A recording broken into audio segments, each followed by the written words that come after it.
one thing, and it's really one of the deciding factors from how I make the distinction between whether a man really does want to work with me and whether he just want to kick it with me is he'll be starting off with business from the jump. Mm. Hey, I want you to do a record. This is a studio I record that in. I'm looking to do it within the next 2 weeks. Or, hey, I want to do it tomorrow. The business is, you know what I'm saying? But the people who start off casual, they hit your DM. You might even see that they're a big AR, big exec, and you like, man, they could probably plug me in. So-and-so hit me with the blue check. Right. They hit you with the blue check, but it's nothing about your craft. They're not saying, hey, yo, I just seen that video you did where it was like, hey, what's up? How you doing? Oh, okay. When you what you be up to? Yeah. You know what I'm saying? Like, oh, okay, you like to eat. Like, maybe we should go grab lunch. When things are casual before business, your true intentions are always going to show. But one thing I will say is that as a woman, you have a responsibility to be mature enough to see that difference. You can't fall into certain traps and be like, yo, he tried to trick me, shawty.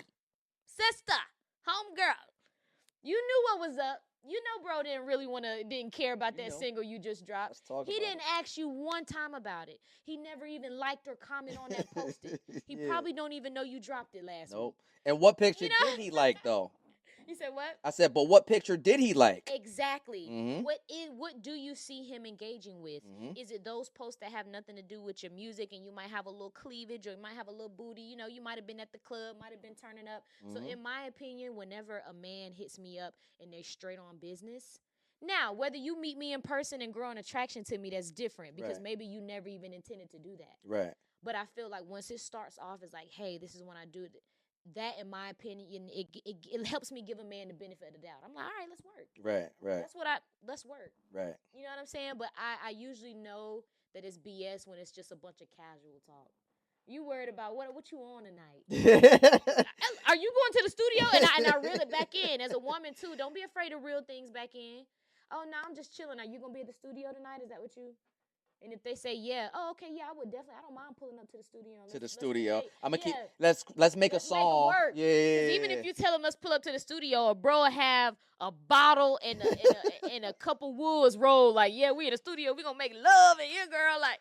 You think you in the studio? Use those vocabulary and those cue words that'll let a nigga know we are working. Oh yeah, I definitely. Yo, I've been wanting to write this record. Yeah, I'll meet you at the studio. Like, yeah, we can work. we can work. We can work. Make it sound masculine on the nigga. You don't want nothing to be cutesy. You don't want to be demure with none of these niggas. Demure, cutesy. Leave it out the window, ladies. When it comes to your work and when it comes to how serious these men are going to take you. And so what? I'm going to be honest. There's been a lot of relationships where I knew I could have benefited if I would have just... I could have been on that little new performance BET platform that they're going to have next week at the Hip Hop Awards. I guarantee you that. Yeah. Because I met a lot of big people here in Atlanta when I first got here in social spaces that thought I was attractive. And I could have used that opportunity, but in my mind, I'm like, yo, they don't really care about what I'm doing, though. Right. That's one thing I had to realize. Like, I have to stick with the people that I know care about my sound. They trying to work with me. They trying to, you know what I'm saying? I'm not here in Atlanta to be anybody's trophy wife.